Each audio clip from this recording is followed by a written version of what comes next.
Hello, guys. Welcome to Light Bulb Moment with Precious. I hope you're doing very well. Your day, your week is going well. This is Light Bulb Moment Medical Edition. So, today I'm going to be discussing the rights of patients. Patients' rights. What is your right when you walk into the hospital? What's the thing that you should expect that should be done to you by healthcare providers? What can you bank on being that, okay, this is what I must get? So that's what we're discussing today. 6 rights that every patient should know they have. Number 1 is a right to respect and dignity. So care should be provided with respect, free from discrimination regarding gender, race, religion, or even disability. So just to break it down to our context, you should know that you can walk into any health facility and receive care without being afraid that, oh, I am a woman, I will not get this kind of care. Oh, I'm from the northern part of Nigeria, for instance, so I won't get this type of care. Or I'm from the eastern part, I shouldn't get this care. Everybody who walks into our doors should be treated with respect and dignity. You know, there are so many stories about how healthcare providers do not provide respect, the required respect for their patients. Now, this is debatably, this will be because most times respect is reciprocal. But before then, the truth is that your right as a patient is that you can receive care without discrimination. So someone should not disrespect you because you walked into the clinic or any hospital. So you should know that. The second right is informed consent. Patients have rights to informed consent. That is full information about your diagnosis, what exactly is wrong with you, the treatment that is supposed to be given, the risk of the treatment, the side effects, and any costs. You shouldn't just see bills in your this thing without being explained. There's a right in Nigeria that medical bills are going to be outlined. This is what this cost is for. This is what this cost is for. I have a very funny story in this regard. So someone treated my mom, a patent medicine seller, I would call her, but they call her nurse. My mom went to her for treatment at a point that my mom was not feeling very fine. And there was this long bill. So my mom told me I was coming back home that period. So I said, just hold on. When I come back, we'll go to the hospital and we'll get this dealt with. So I got to the woman's shop, because when I go to hospital the next day, so I need to ask her what treatment did she give, so I can have information of what this woman has given, so I can tell the doctors, oh, this is what we've given. Now I walked to the hospital and she said no, that this is her trade secret, so she cannot share it. And I need to tell you that there's nothing in medicine that's trade secret. It's a regimen. That's why it's science. It is reproducible every time. When that procedure is tried again, it should be reproducible. There's nothing like a trade secret. Everywhere you go to, malaria can be treated using the same regimen.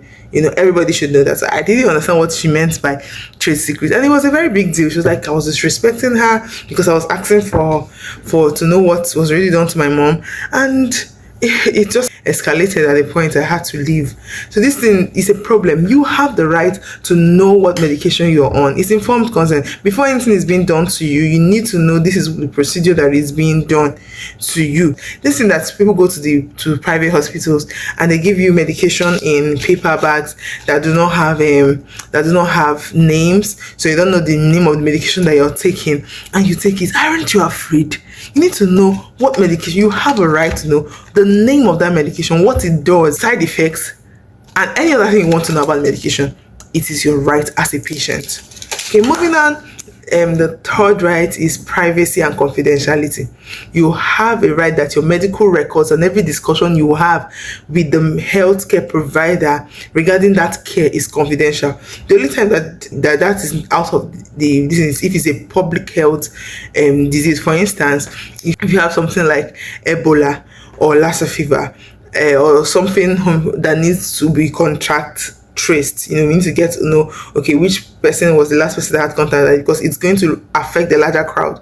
Then we may, although deal with it discreetly, but it will not remain with one person. So, but apart from public health concerns or safety issues, Every other thing you discuss with your medical personnel, you should know that you have a right for it to be confidential. I cannot come on live session, maybe like my live moment, I want to share something to teach, and I say, hey, this patient A told me he had this, or I saw in the patient AB record. As long once I start to mention name or any identifiers like your age, with your name, of course, and maybe your address, then I'm liable as a healthcare professional.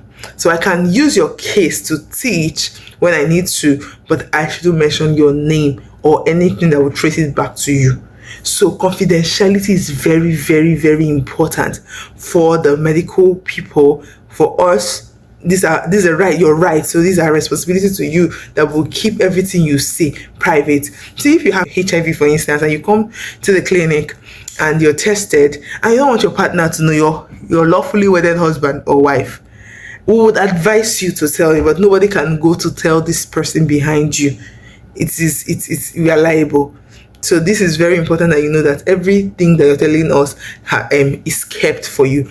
So this will just help you to be able to open up to your doctors. I've seen patients die or put themselves in grave danger because they hid some very vital information from their healthcare providers. And I don't know why, probably because you're afraid that the person may divulge. But just know that confidentiality is something we owe you, and we keep that.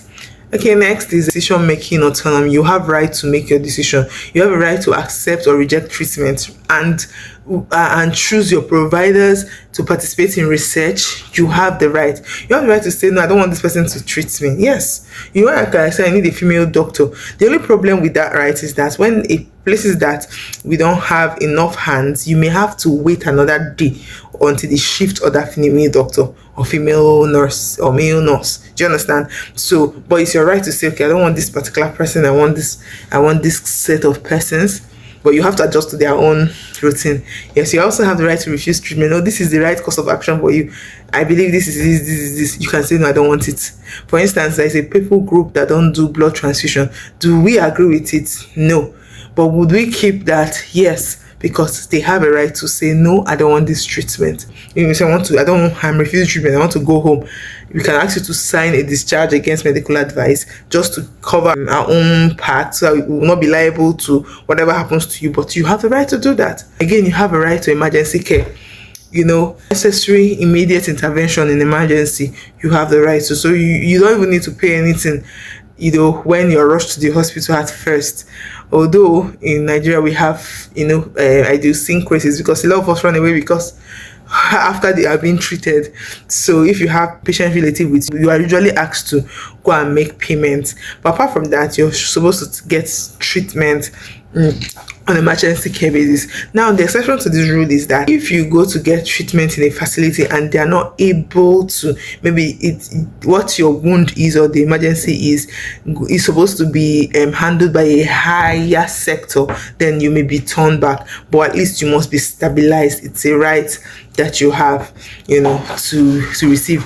Even in gunshot injuries, thankfully Nigeria have adjusted their law, so even the police report is necessary, but must not come before the treatment. So the treatment must have started happening before report is brought. So you just need to know that that is your right. And finally, you have right to a safe environment of care. So care must be delivered in a secure and clean environment. Yes, we know our peculiar situation here, but I'm just telling you, this is at the ideals. You have a right that the room where you're staying is not smelling.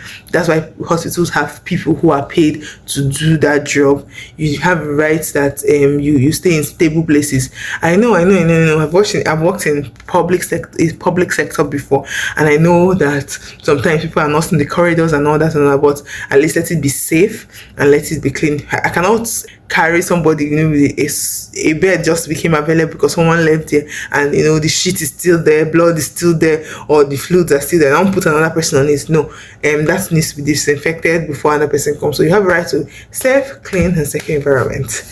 Okay, so what rights in this have you heard before? What rights have you not heard before? What rights is just like a wow moment for you? in this segment, what right have you been exposed to, but you see that it's not even working in Nigeria? So engage in the comment section, and when you go to the hospital next time, make sure that you know that, oh, I have rights.